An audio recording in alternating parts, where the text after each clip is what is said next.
تو آپ اچھے نام سے فال لیتے تھے، غلط نام غلط معنی تبدیل فرما دیتے تھے، اور اس میں اتنی احتیاط تھی کہ آپ نے ایک شخص سے کہا یہ بکری کا دودھ نکال کے لا، وہ کھڑا ہوا تو آپ نے کہا تیرا نام کیا ہے؟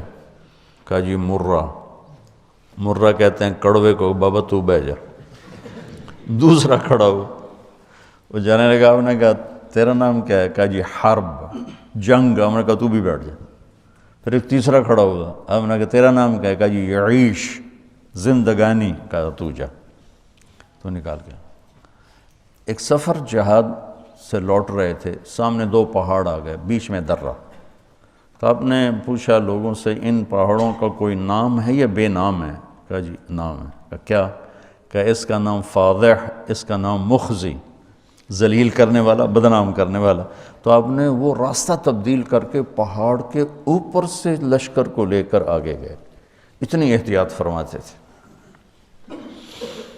اور جس کا نام اچھا نہیں ہوتا تھا آپ اس کا نام تبدیل فرما دیتے تھے۔ جب حضرت علی کے ہاں پیدائش ہوئی حضرت امام حسن کی، تو آپ نے فرمایا کیا نام رکھا ہے؟ کہا جی حرب۔ آپ کہا نہیں، حسن۔ پھر حسین پیدا ہوئے تو آپ نے فرمایا کیا نام رکھا ہے؟ کہا جی حرب۔ حضرت علی کو تو میدان کے شاہ سوار تھے تو انہوں نے اپنے ذوق کے لحاظ سے نام رکھے۔ آپ نے کہا نہیں، حسن، حسین۔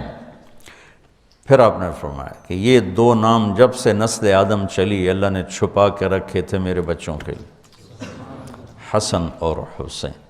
اس لیے میں نے اپنے مدرسے کا نام رکھا الحسنین، دونوں نور کٹھے کر لوں۔